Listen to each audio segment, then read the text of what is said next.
একটা চোখ আছে আর একটা চোখ নাই, এইরকম মানুষ আমাদের পৃথিবীর জমিনে আছে না? না, অনেক সুন্দর মানুষ বাজারে দেখবেন হাত পাততেছে, করতেছে, আর কথা বলার কোন ধারণ ক্ষমতা আল্লাহ দেয় নাই, সালাম তাও দিতে পারে না। এই যে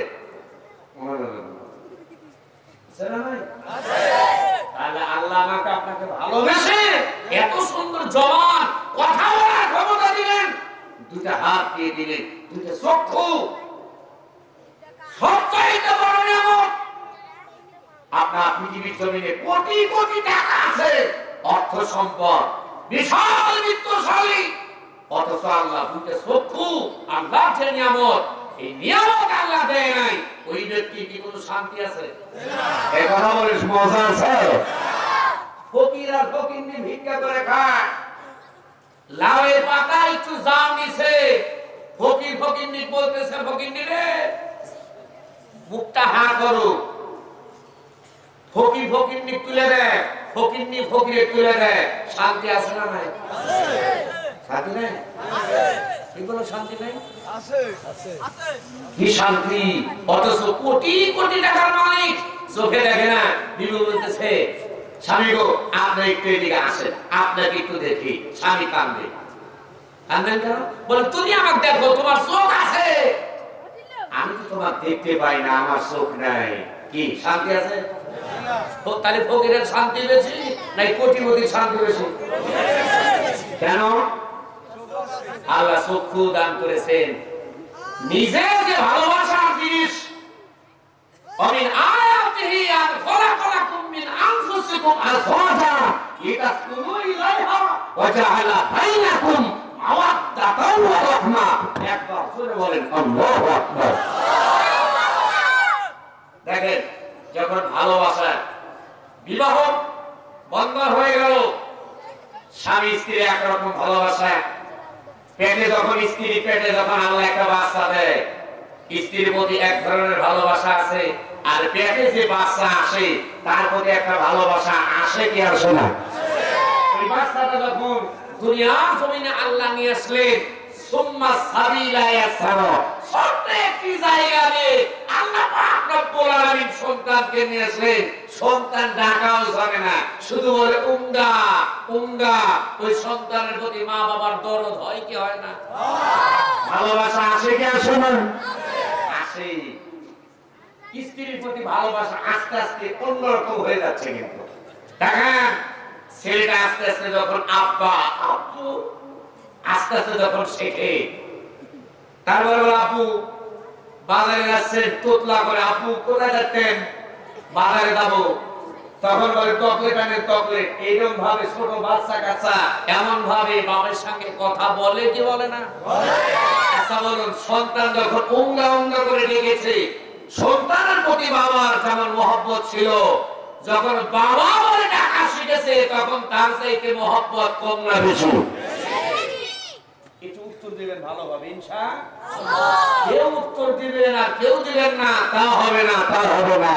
আমি আল্লাহর বান্দা, আপনাদের কাছে জানতে চাই আপনারা কার বান্দা? আল্লাহর বান্দাদের কথা বলছি। টাকা প্রিয় বান্দাগণ, আপনাদেরকে ভালোবাসার সমন্বয় আলোচনা শোনাচ্ছিলাম। রব্বুল আলামিন সুন্দর করে কোরআনুল কারীমের ভিতরে এক নাম্বার তাই রব্বুল আলামিন বললেন, ইন্নাল্লাযীনা আমানু ওয়া আমিলুস সালিহাতি কানাত লাহুম জান্নাতুল ফিরদাউসি নুজুলা।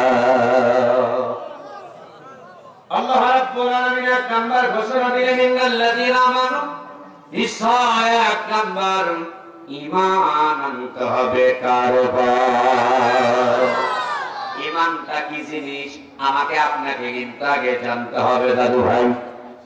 আজকে আমরা নেতার উপর ঈমান এনেছি, ওয়ার্ড মেম্বারের উপর আমরা ভরসা করি, মেম্বারের হাত ধরে বলে, মেম্বার সাহেব তুমি যদি না থাকতে আমাকে মেরে ফেলতো, তুমি সারা আমাকে কেউ বাঁচাইতে পারতো না। আওয়াজ থেকে একবার জোরে বলতে পারবেন না? নাউজুবিল্লাহ। আসলে বলুন তো কি কোন চেয়ারম্যান মেম্বার এমপি মন্ত্রী পৃথিবীর কোন মানুষ হয় মানুষকে কি বাঁচানোর ক্ষমতা আছে?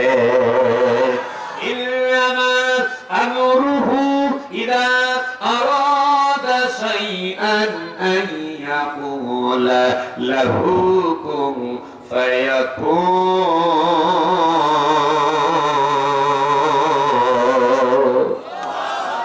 পৃথিবীর ভিতরে যত যা কিছু আছে আমি আল্লাহ রাব্বুল আলামিন কোন থেকে ফায়াকুন বলার সঙ্গে সঙ্গে হয়ে যায়। আল্লাহু খায়রুল হাফিজা ওয়া হুয়া আরহামুর রাহিমিন। আমি আল্লাহ কিন্তু হেফাজতকারী।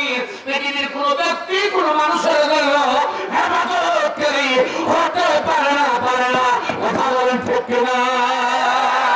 আল্লাহ রাব্বুল আলামিন দেখায় দিলেন বাংলাদেশের মানুষেরা এক নাম্বার তোমরা যখন ঈমান আনবা, ঈমান আনার সঙ্গে সঙ্গে তোমার পরীক্ষা আছে না না? ঈমান আছে যার পরীক্ষা আছে, তার ঈমান নাই যার পরীক্ষা নাই। চাকরি আছে যার মাস শেষে বেতন আছে, তার চাকরি নাই যার মাস শেষে বেতন নাই। তার প্রিয় বন্ধুগণ, গভীর মনোযোগ দিবেন। রব্বুল আলামিন এক নাম্বার বললেন ইন্নাল্লাযীনা আমানু, নিশ্চয় আমি আল্লাহ রাব্বুল আলামিন বললাম এক নাম্বার ঈমান আনতে হবে আমি আল্লাহর উপর। আমার উপরে যখন ঈমান আনবা তাহলে কিন্তু তোমার উপর পরীক্ষা শুরু হয়ে যাবে, যেমন হয়েছিল সাহাবায়ে কেরামের উপর, যেমন পরীক্ষা হয়েছিল হযরত বেলাল, যেমন পরীক্ষা গ্রহণ করেছিল হযরত আম্মার, ইয়াসির, হযরত খুবাইব, হযরত বিলাল। সাহাবায়ে কেরামদের কিন্তু ঈমান এনেছিলেন। বিশ্বনবীর একটি কথা বলি, ঈমানটা কি জিনিস জানো? আপনাদের এলাকার নদী কি আছে? নাই? নদী নদী নাই? আছে, কেউ কা আছে, কেউ কয় না। আমি আপনাদেরকে পার্শ্ববর্তী জেলা, এই যে চাঁদপুর জেলার শাহরাস্তি নামে থানা আছে না নাই?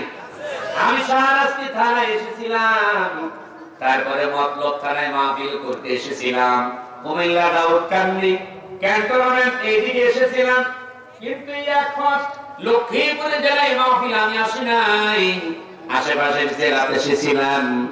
তাদেরকেও বলেছিলাম, তারাও বলেছিলেন হ্যাঁ আছে। নদী ছোট হোক বড় হোক, এই নদীতে মাছ মারবার জন্য আপনি যখন যাবেন, মাছটা যখন ধরবেন, মাছটা রাখার জন্য একটা পাত্র লাগে কি লাগে না? একটা পাত্র আছে, পাত্রর নিচটা যদি, তলাটা যদি ফাঁকা হয়, বড় একটু ফোঁটা হয়, সারাদিন আপনি মাছ ধরবেন, পাতিলের ভিতর মাছটা রেখে দিবেন। বলুন তো দাদু ভাই, নিচে যদি ফাঁকা থাকে, সারাদিন যদি মাছ ধরুন না কেন, পাতিলে কি সন্ধ্যার সময় মাছ খুঁজে পাওয়া যাবে? পাতিলের ভিতরে কিন্তু মাছটা খুঁজে পাওয়া যাবে না।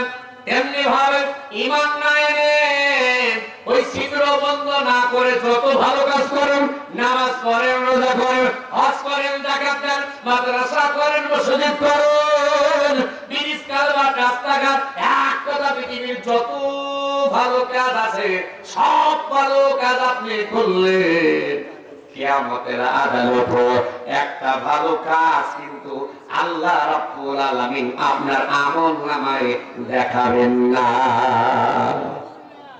জোরে বলেন। এইবার নাকি ঈমান আনতে হবে। আবার বিশ্বনবী জিহাদের ময়দানে যাচ্ছে, হুজুর রাহমাতুল লিল আলামিন কালেমার দাওয়াত দেওয়ার জন্য বিশ্বদুলাল যখন যায়, জিহাদের ময়দানে যখন চলে যাচ্ছেন আমার নবী, আল্লাহ রাসূলের সামনে একজন যুবক আসলেন।